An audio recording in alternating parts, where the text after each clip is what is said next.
Et voilà, l'air de rien, le CAC 40 boucle une deuxième semaine de progression, finissant la journée à plus 0,69% au-dessus des 7000 points, vers les 7024 points et 3,4 milliards d'euros échangés sur une semaine.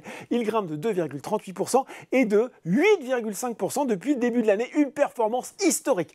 Pas mal, hein, d'autant qu'en ce moment, l'indice français s'en sort mieux que ses homologues américains. À 17h45, le Dow Jones évolue à plus 0,2% vers les 34 264 points et le Nasdaq se replie lui de 0,16% vers les 10 984 points. Les investisseurs ont été un petit peu douchés par les résultats des banques américaines. Alors JP Morgan et Bank of America ont pourtant fait mieux que prévu au dernier trimestre 2022. Wells Fargo a lui annoncé une chute de 50% de ses bénéfices, mais surtout, toutes expliquent qu'elles s'attendent à une dégradation de l'activité économique cette année et ont d'ailleurs augmenté leurs provisions pour y faire face.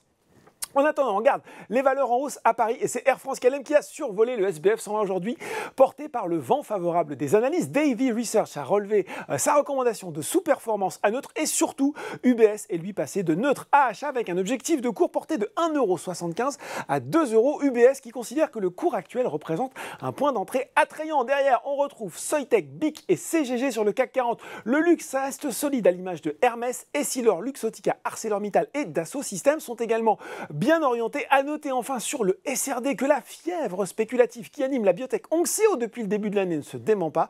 Plus 28,47% aujourd'hui après moins 28,85% hier et plus 213% depuis début janvier. Oui, quand même. Hein. Si on regarde maintenant les valeurs en baisse, eh bien les valeurs de l'auto se replient à l'image de Stellantis et Renault, peut-être un petit peu pénalisés par Tesla, qui a procédé à des baisses de prix allant jusqu'à 20% en Europe et aux États-Unis sur ses voitures les plus populaires, modèle 3, modèle Y, pour booster ses ventes. Le titre Tesla qui perd d'ailleurs plus de 3% à Wall Street. Les foncières Carmila et Mercialys se replient également. Et puis sur le CAC 40, derrière Stellantis, on retrouve Bouygues. Morgan Stanley, cette fois-ci, a abaissé sa recommandation de pondération en ligne à sous-pondérer et son objectif de cours de 35 à 30 €. Voilà, c'est tout pour ce soir. En attendant, n'oubliez pas tout le reste de l'actu éco et finance et sur Boursorama. Bon week-end.